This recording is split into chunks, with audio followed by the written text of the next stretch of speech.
पता है उर्मिला, कितने सालों के बाद मैं घर में तिल की चटनी बना रही हूँ। तेरे बाबूजी तो आज खुश ही हो जाएंगे। तू देखना, हर रोज 4 रोटी खाने वाले आज तो आराम से 8-9 रोटी खा लेंगे। तेरे बाबूजी को तिल की चटनी बहुत ज्यादा पसंद है। सावित्री उर्मिला से बात करते हुए सिलबट्टे पर चटनी पीस रही होती है कि तभी मेरा हाथ हफ्ता भर हो गया, लेकिन ये हाथ का छाला तो ठीक होने का नाम ही नहीं ले रहा है। होगा भी कैसे, रोज रोज सिलबट्टे पर कभी चटनी तो कभी मसाला पीसती हो। कितनी बार कहा है आपसे कि हम लोग थोड़े बहुत पैसे जोड़कर एक मिक्सर ले लेते हैं ना, तो आप मिक्सर लेने नहीं देती हो और ना मुझे सिलबट्टे पर चटनी मसाला पीसने देती हो। अरे मेरी बिटिया, ये मसाला पीसने वाली मशीन बहुत महंगी आती है, और जब मैं हूँ तो क्यों तुझे सिलबट्टे पर चटनी पीसने दूं। भगवान का शुक्र है कि इस गरीब माँ बाप की बेटी का इतने बड़े परिवार में रिश्ता तय हो गया है। वहाँ जाकर तू आराम से जितना मन चाहे मिक्सर चलाकर चटनी मसाले पीसना। आपको तो कोई चीज समझाना ही बेकार है। मैं तो कभी भी सिलबट्टे पर कुछ नहीं पीस सकती। ना जाने लोग कैसे सिलबट्टे पर काम कर लेते हैं। उर्मिला की मां सावित्री हमेशा से सिलबट्टे पर ही चटनी मसाले पीसती आई थी, जिसके चलते कभी उसके हाथों में लंबे समय तक जलन बनी रहती तो कभी उसके हाथ में छाले पड़ जाते हैं। समय गुजरता है और उर्मिला की एक काफी बड़े परिवार में शादी हो जाती है और आज उसकी पहली रसोई की रस्म होती है। एक काम करती हूँ, छोले पनीर की सब्जी, पूरी पुलाव, मिक्स वेज और हलवा बना लेती हूँ। लेकिन ये सब तो दोपहर का खाना है, सुबह क्या बनाऊं? हाँ, मूंग दाल के पकौड़े, पराठे और लहसुन की चटनी बना देती हूँ। सभी को काफी पसंद आएगा। लेकिन चटनी के लिए मिक्सर कहाँ है? वो रहा सामने मिक्सर। उर्मिला जल्दी से पकौड़े और पराठे बनाने की तैयारी करती है और चटनी का मसाला तैयार कर मिक्सर में चटनी पीस देती है। थोड़ी देर में सभी टेबल पर बैठ जाते हैं। उर्मिला भी नाश्ता लगा देती है। क्या बात है बहू, सुबह सुबह दाल के पकौड़े और पराठे और साथ में लहसुन की चटनी भी। आज तो नाश्ता करने में मजा आ जाएगा। मुझसे तो वेट नहीं हो रहा है, मैं तो चली खाने। वो सभी जैसे ही मिक्सर में पिसी हुई चटनी के अंदर पकौड़े डुबोकर खाते हैं तो सभी फौरन निवाला थूक देते हैं, जिसे देख उर्मिला, क्या हुआ आप लोगों को? आपने ऐसे निवाले क्यों थूक दिए? क्या नाश्ता अच्छा नहीं बना? ये तूने कैसी चटनी बनाई है? कितना अजीब स्वाद है इसका। लेकिन माँ जी, हमारे घर में तो ऐसे ही चटनी बनती है। मैंने सारे मसाले अच्छे से डालकर मिक्सर में चटनी को पीसा था और चक्कर भी देखा था, मुझे तो सही लगा। अरे क्या कहा बहू तूने? ये चटनी तूने मिक्सर में बनाई है, तभी तो खाने में इतनी अजीब लग रही है। अरे हमारे घर में हमेशा चटनी सिलबट्टे पर ही पीस कर बनती है। सुषमा, क्या तुमने इस बारे में इसको बताया नहीं है बहू को? मुझे लगा गरीब घर की है, इसके मायके में भी तो ये लोग सिलबट्टे पर ही चटनी पीस कर खाते होंगे। मुझे क्या पता था कि अपने अमीर ससुराल में आते ये मिक्सर देखकर उसमें चटनी पीसेगी। बहू, जाकर दोबारा चटनी बनाओ, और हाँ, इस बार मिक्सर में नहीं बल्कि सिलबट्टे पर चटनी पीसनी चाहिए, समझी? बेचारी उर्मिला सबसे डांट सुनकर किचन में आती है और लहसुन की चटनी की सारी तैयारी कर अब सिलबट्टे पर पीसने लगती है। उर्मिला ने इससे पहले कभी सिलबट्टे का इस्तेमाल नहीं किया था, जिसके चलते उसे चटनी पीसने में काफी दिक्कतें आती हैं।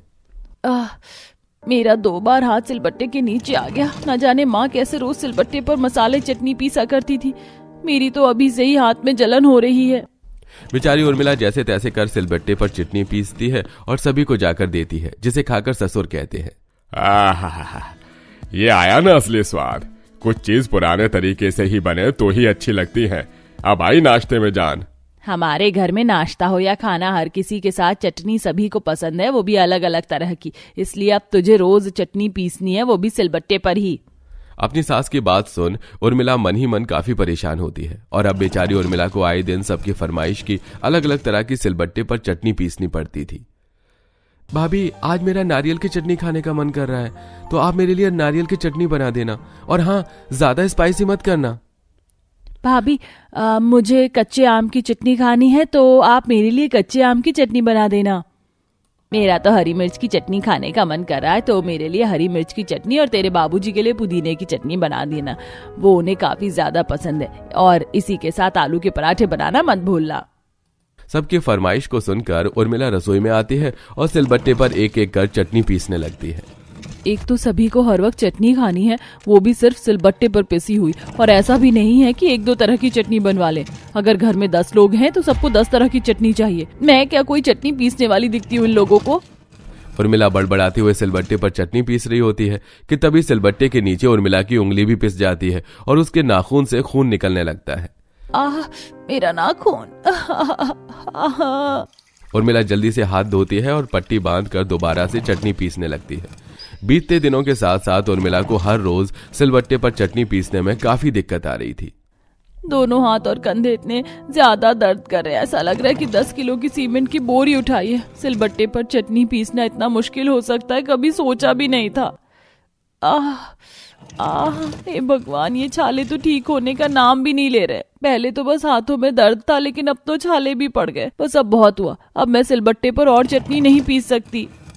उर्मिला सिलबट्टे पर चटनी पीसते पीसते छोड़ हाथ धोती है और सीधा अपनी सास सुषमा के पास जाती है। बस अब बहुत हुआ, अब मैं यहाँ नहीं रह सकती। अरे बहू, क्या हुआ तुझे? किसी ने कुछ कहा क्या? बता मुझे। अब मुझे रोज रोज सिलबट्टे पर चटनी नहीं पीसी जाती। देखिए क्या हालत हो गई है मेरे हाथों की। कभी चोट लगती है, कभी छाले पड़ते हैं, तो कभी दर्द रहता है। मैं मिक्सी में चटनी क्यों नहीं पीस सकती? ये बात थी, मुझे तो तूने डरा ही दिया था। अरे बहू, ये सब काम करना तो हम औरतों का पहला धर्म होता है। जब मैं जवान थी तो मैं भी हर रोज सिलबट्टे पर ही चटनी पीसा करती थी। अभी तुझे आदत नहीं है ना, इसलिए तुझे परेशानी हो रही है। 1-2 महीने में आदत पड़ जाएगी तो तू मिक्सर को खुद ही हाथ नहीं लगाएगी। अपनी बहू को परेशानी को समझने की बजाय सुषमा उसे लंबा चौड़ा ज्ञान दे देती है। हर रोज सिलबट्टे पर ढेर सारी चटनी पीसने के बाद हाथों में हो रही जलन की वजह से उर्मिला को रोज रोज रात में नारियल का तेल लगाना पड़ता है। हफ्ते भर से देख रहा हूं तुम रोज रात में भर भर के नारियल का तेल लगा रही हो। क्या कोई प्रॉब्लम है हाथ में? वैसे तो आपको कुछ पता ही नहीं है। रोज आपके घर वाले मुझे सिलबट्टे पर चटनी पिसवाते हैं, हाथों में तो जलन हो गई ना। जहां उर्मिला रोज रोज सिलबट्टे पर चटनी पीस पीस कर परेशान हो रही थी, वहीं अब उसके ससुराल वाले उसके सिलबट्टे पर पिसी हुई चटनी में भी कमियां निकालने लग गए थे।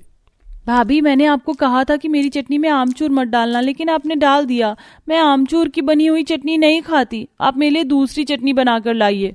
अरे मेरी चटनी में तो नमक ही नहीं है, मेरे लिए भी दूसरी चटनी बना दे। पूजा, मैं तुम्हारे लिए दूसरी चटनी बना देती हूँ, लेकिन बाबूजी, आपकी चटनी में तो बस नमक ही कम है ना, तो मैं ऊपर से नमक डाल देती हूँ। चटनी के ऊपर से नमक डालने में वो स्वाद नहीं है जो पहले से नमक डालकर पीसी हुई चटनी में खाने में होता है। तू जाकर दूसरी चटनी बना दे। किलस कर उर्मिला किचन में जाती है और किचन की स्लैब पर सिलबट्टा रख चटनी पीसने लगती है। तभी गलती से उर्मिला से बट्टा नीचे गिर जाता है, जिसे उठाकर वो रख देती है और ससुर नंद को चटनी देती है। अगले दिन फिर से उर्मिला उस सिलबट्टे पर चटनी पीस रही होती है, लेकिन कल रात भर नीचे गिरने की वजह से सिलबट्टे का थोड़ा सा हिस्सा टूटकर उसमें ही लग गया था। चटनी पीसते पीसते उर्मिला उस टुकड़े को भी गलती से उस चटनी में पीस देती है, जिसे कमलेश रोटी के साथ खा लेता है। तभी पत्थर के छोटे छोटे टुकड़े गले में जाते ही कमलेश के गले में काफी दर्द होता है। भगवान, ये क्या हुआ इन्हें? उर्मिला, क्या मिलाया है तूने चटनी में? मैंने तो ऐसा कुछ भी नहीं मिलाया है। हमें जल्दी से बाबूजी को अस्पताल लेकर जाना चाहिए। सब कमलेश को अस्पताल लेकर जाते हैं, जहां वो डॉक्टर की ट्रीटमेंट से ठीक तो हो जाता है, लेकिन साथ ही साथ डॉक्टर इसके पीछे का कारण भी सभी को बताते हैं कि ये सब सिलबट्टे के पत्थर गले में जाने की वजह से हुआ है। जिसे सुनकर, तूने जानबूझकर किया है ना, ताकि तुझे रोज सिलबट्टे पर चटनी ना पीसनी पड़े। तुझ गरीब परिवार की लड़की को हमने अपने अमीर घर की बहू बनाया, ये सोचकर कि किसी गरीब की बेटी की जिंदगी संवर जाएगी, और तू हमारा ही बेड़ा गर्क करने चली है। मुझ पर यकीन करिए, मुझे नहीं पता कि पिताजी की चटनी में पत्थर कहाँ से आया। मैं ऐसा क्यों करूंगी? बस कर, बहुत ड्रामा देख लिए तेरे, लेकिन अब और नहीं। निकल जा हमारे घर से और कभी अपनी शक्ल मत दिखाना। अपनी माँ को अपनी पत्नी पर इस तरह भड़कता देख अब अनुज बर्दाश्त नहीं कर पाता। बस करिए माँ, उर्मिला मेरी पत्नी है, कोई घर में रखा पुराना फर्नीचर नहीं जिसे आप जब चाहें घर से बाहर निकाल देंगी। जब वो कह रही है कि उसे नहीं पता, तो आप क्यों उस पर इल्जाम लगा रही हैं? आप लोगों को शौक था ना रोज रोज सिलबट्टे पर पिसी हुई चटनी खाने का। लो अब खा लो, देख लिया ना इसका नतीजा। अनुज जी बिल्कुल ठीक कह रहे हैं। मुझे नहीं लगता कि इसमें इनकी कोई गलती है। और सबसे बड़ी बात, आप रोज रोज भला चटनी क्यों खाते हैं? मैंने इनकी रिपोर्ट देखी है। इनकी रिपोर्ट से साफ साफ पता चल रहा है कि हर रोज तीखा खाने से इनके ऑर्गन्स पर असर पड़ रहा है। अगर ये इसी तरह तीखा खाते रहे तो आगे चलकर इन्हें पाइल्स जैसी गंभीर बीमारी भी हो सकती है, और आप सबको भी। डॉक्टर और अनुज की बात सुनकर घर में सभी को अपनी रोज सिलबट्टे पर पिसी हुई चटनी खाने पर अफसोस होता है, जिसके बाद अब वो सब रोज रोज चटनी खाने की आदत को छोड़ देते हैं। और अगर कभी किसी को चटनी खाने का मन होता तो वो उर्मिला से मिक्सी में ही चटनी बनवाते, और अब उर्मिला भी ससुराल में आराम से रहती है। भाई वाह, कितनी नरम नरम नमकीन फूली फूली पूरी छानी है बहू ने, हाँ हाँ हाँ हाँ, बिल्कुल हलवाइयों से हाथ पाया है बहू ने। सचमुच सुजाता जी, बहू होने का अलग ही सुख है। सो तो है माधव के बापू, एक सुरेखा बहू के आ जाने से घर आंगन में रौनक सी छा गई। अरे माधव बेटा, कुछ लेगा?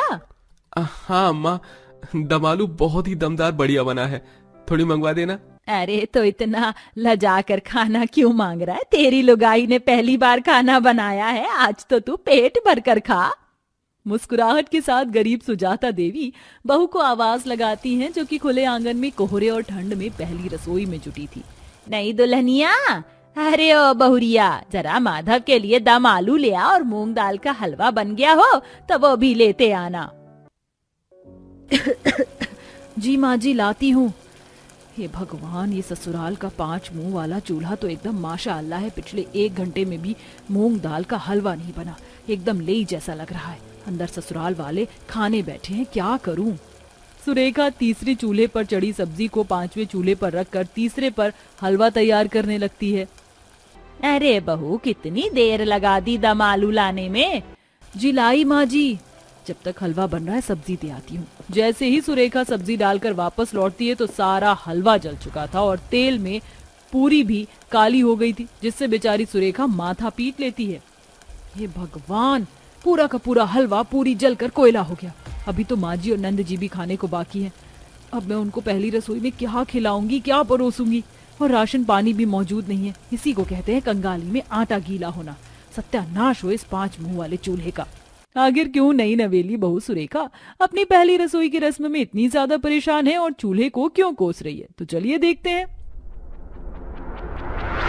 हे भगवान, माँ पिताजी ने क्या देखकर पता नहीं इस घर में मेरी शादी करवा दी। इनके पास तो ढंग का एक घर मकान भी नहीं है। मैंने कितने ख्वाब देखे थे कि मेरे ससुराल स्टैंडर्ड का होगा, फर्स्ट क्लास रसोई होगा, पर्सनल बेडरूम होगा, लेकिन यहाँ तो खाना बनाना, सोना सब एक कमरे में सिमटा है। हाय, मेरे सपने तो चूर चूर हो गए। नहीं दुल्हन, इस कलश को अपने दाएं पैर से गिराकर ससुराल में गृह प्रवेश करो। ऐसी मान्यता है कि बहू जब ससुराल में कदम रखती है तो अन्न धन लेके आती है। क्या पता तुम्हारे आने से हमारे भाग्य खुल जाए। इस घर के भाग्य खोले ना खोले, लेकिन मेरे भाग्य तो फूट गए। सुरेखा गृह प्रवेश करके सास ससुर का आशीर्वाद लेती है। सदा खुश रहो, सदा सुहागन रहो बहू। मैं जानती हूँ कि तुम्हारा ससुराल चांदी सोने हीरो से भरा हुआ तो नहीं है, लेकिन तुम्हारी ये गरीब सास तुम्हें वचन देती है कि तुम्हें सम्मान दिया जाएगा। सुरेखा भाभी, मैंने आपकी और भैया की सेज सजा दी है और ये पर्दा भी डाल दिया है, ठीक है ना? जी ठीक है नंद जी। अपनी गरीब सास नंद का प्रेम भाव देखकर सुरेखा की नाराजगी मिट जाती है। माना कि मेरे ससुराल वाले गरीब हैं, यहाँ सुख सहूलियत की चीजें मौजूद नहीं है, लेकिन ये लोग कितने दिल वाले हैं। इसी तरह अगले दिन सुरेखा समय से नहा धो लेती है। माँ जी कहाँ हैं आप? एक तो मुझे इस घर में किचन भी नहीं मिल रहा। सास को ढूंढते हुए सुरेखा आंगन में आती है, जहाँ पूस की ठंडी ठंडी हवा में सास 5 मुंह वाले मिट्टी के चूल्हे की लिपाई कर रही थी। अरे नहीं बहू, आ गई तुम। मैंने चूल्हा लीप दिया है, थोड़ी देर में सूख जाएगा, फिर तुम अपनी पहली रसोई की शुरुआत कर देना। ये सुनकर सुरेखा हताश होकर बोलती है, क्या माँ जी, मुझे अपनी पहली रसोई का सारा खाना इस मिट्टी के चूल्हे पर बनाना है? घर में गैस चूल्हा नहीं है क्या? नहीं बहू, तू तो जानती है कि माधव कमाने वाला इकलौता है। बेचारा मेरा लाल जो भी कमा धमा के लाता है वो रोजमर्रा के खर्चे में ही खत्म हो जाता है। पेट भरने के अलावा कुछ नहीं बचता। मगर बहू तू चिंता मत कर, देख मैंने खास तेरे लिए ये 5 मुंह वाला चूल्हा बना दिया है। इससे तू सारा खाना एक बार में बना सकती है। तभी सुरेखा की नंद थरथराते हुए जंगल से लकड़ी और सूखे पत्ते ले आती है। ये लीजिए भाभी, मैं शीशम के सूखे पत्ते और लकड़ियां ले आई हूँ। इससे चूल्हे में आंच बहुत अच्छी पकड़ती है। अब जल्दी जल्दी अपने हाथों के बढ़िया से पकवान बनाकर खिला दो। जी बिल्कुल नंद जी। हे भगवान, मैंने तो आज से पहले चूल्हे पर खाना ही नहीं बनाया, पता नहीं क्या होगा। ये लो बहू, इतने राशन में पहली रसोई हो जाएगी। मूंग दाल का हलवा, पूरी, दम आलू और पुलाव और गाजर का हलवा भी बनाना। 5 चूल्हे पर 5 प्रकार का खाना बनाना। सुरेखा आंच जलाने की कोशिश करती, पर हवा इतनी तेज चल रही थी कि चूल्हा बुझ जाता है। क्या मुसीबत है, एक तो इतनी कड़कड़ाती ठंड में इस खुले आंगन में पहली रसोई कर मेरी कुल्फी जम रही है, ऊपर से 5 मुंह वाला चूल्हा तंग कर रहा है। चल जा। किसी तरह चूल्हे जलाकर सुरेखा आटा लगाती है, आलू उबालती है और धुएं में रोते हुए खाना बनाती है। हे भगवान, इस चौथी पांचवी चूल्हे में तो आग पकड़ ही नहीं रही है। अभी तक मूंग दाल का हलवा ठीक तरह से भुना भी नहीं है। एक काम करती हूँ, सब्जी पूरी ही तब तक परोस देती हूँ, सब लोग खाने की प्रतीक्षा कर रहे होंगे। सुरेखा सब्जी पूरी ले जाकर ससुर पति को परोसती है, मगर इसी बीच हलवा जल जाता है। अरे बहू, कहाँ रह गई? तेरे ससुर और पति जी उठ जाएंगे तब हलवा परोसेगी क्या? जी बस लाई माँ जी। आटे का भी तो हलवा बनता है ना, झटपट से बना देती हूँ। सुरेखा किसी तरह आटे का हलवा बनाकर परोस देती है। हलवा खाकर ससुर पति खूब तरफदारी करते हैं। अरे वाह, हलवा तो बहुत ही स्वादिष्ट बना है, खाते ही मुंह में घुल गया। भाभी, अब तो मेरे मुंह में भी पानी आ रहा है, मेरी थाली भी लगा दो। जी नंद जी। सभी को पहली रसोई परोसने के बाद जब बर्तन धोने की बारी आती है तो कालिक वाले बर्तन देखकर सुरेखा खुंदक में आ जाती है। हे भगवान, कब से घिस रही हूँ मगर ये कलमुहे बर्तन साफ ही नहीं हो रहे। काश कि मेरे ससुराल में गैस चूल्हा होता तो मुझे झिकझिक नहीं होती। इसी तरह अपने मन को समझा बुझाकर सुरेखा ठंड के कहर में खुले आंगन में 5 मुंह वाले चूल्हे पर खाना बनाकर परेशान हो जाती है, जबकि उसके गरीब ससुराल वाले चटकारे लेके खाते हैं। भाई वाह, बहू के हाथों की चूल्हे की रोटियां खाकर स्वाद आ जाता है। आहा, ये ठंड के मौसम में तवे की गर्मा गर्म रोटी का स्वाद ही निराला है। हाँ पिताजी, आज तो भाभी ने गाजर का हलवा भी बनाया, सौंधी खुशबू आ रही है। आज तो रोटी बेल बेल कर हाथों की बैंड बज गई। पूरे के पूरे 2 किलो आटे की रोटी खा चुके मेरे ससुराल वाले। खाने पीने के मामले में एकदम पक्के हैं, मगर ये नहीं कि थोड़े पैसे जोड़कर एक गैस चूल्हा मंगवा दो ताकि बहू को भी आराम आ जाए। कमर अकड़ गई आज तो। सुरेखा खाना बनाकर चूल्हा बुझा देती है, पर गलती से चूल्हे को पानी से ढकना भूल जाती है, जिस कारण रात भर ओस से चूल्हा गीला हो जाता है और अगले दिन खाना बनाने में समस्या आती है। हे भगवान, चूल्हा तो पूरा भीगा पड़ा है, खाना किस पर बनाऊं? अगर माँ जी को पता चला तो वो कहीं मुझ पर दाना पानी लेकर चढ़ जाएंगी। जुगाड़ लगाना पड़ेगा। थरथराते हुए सुरेखा दबे पांव आंगन में से सड़क पर आ जाती है और ढूंढकर 4 ईंट ले आती है और उसी पर खाना बनाती है, मगर तभी उसका संतुलन बिगड़ जाता है और गरम गरम सब्जी की कढ़ाई गिर जाती है, जिससे उसका पैर जल जाता है। माँ, मेरा पैर! अरे अरे बहू, क्या हुआ? ठीक तो है? हे भगवान, तूने पैर कैसे जला दिया? तभी अड़ोसन पड़ोसन आकर उसे ताना मारती हैं। अरे तुम लोगों को थोड़ी सी भी शर्म नहीं आती? 4 दिन की आई बहू से इस 5 मुंह वाले चूल्हे पर इतना सारा खाना बनवाते हो। ये नहीं कि एक गैस चूल्हा ला दो, बेचारी ठंड में कांपती रहती है, फिर भी तुम लोगों का पेट भरवाती है। अरे लता, मैं तो रोज देखती हूँ अपनी छत से, बेचारी की धुएं से आंखें लाल लाल हो जाती है, फिर भी इन्हें तरस नहीं आता। पड़ोसने सुरेखा के ससुराल वालों को लज्जित करके जाती हैं। पड़ोसने सही बात बोल कर गई हैं। यह गरीबी और दुख सुख तो जिंदगी भर चलता रहता है। हमें बहू के लिए गैस चूल्हा ले आना चाहिए। 2-4 दिन 2 रोटी की जगह 1 रोटी खा लेंगे, इससे ज्यादा क्या ही होगा। इसी तरह 1-2 दिन गुजर जाते और माधव को पता चलता है कि सरकारी गैस सिलेंडर एजेंसी की तरफ से उन्हें नया गैस चूल्हा मिला है। वह खुशी के साथ गैस चूल्हा लेकर घर आता है। माँ देखो, हम गैस चूल्हा खरीदने के लिए सोच रहे थे, मगर अभी सरकार की तरफ से हमारा गैस चूल्हा फ्री में पास हो गया। 6 महीने पहले हमने जो योजना में नाम दर्ज करवाया था, उसी के बदले हमें गैस चूल्हा मिला है, वो भी मुफ्त में। अब तुम्हें धुएं में खाना नहीं बनाना पड़ेगा। सुरेखा, अब तो खुश हो जाओ। सुरेखा एक नजर आंगन में लगे अपने मिट्टी के 5 मुंह वाले चूल्हे को देखकर बोलती है, मैं खुश हूँ माधव जी, मगर बुरे और गरीबी भरे वक्त में मेरे उस मिट्टी के 5 मुंह वाले चूल्हे ने मेरा बहुत साथ दिया, इसलिए मुझे उससे ज्यादा लगाव रहेगा। इस तरह सुरेखा कभी गैस चूल्हे पर तो कभी मिट्टी के 5 मुंह वाले चूल्हे पर भी खाना बनाती है।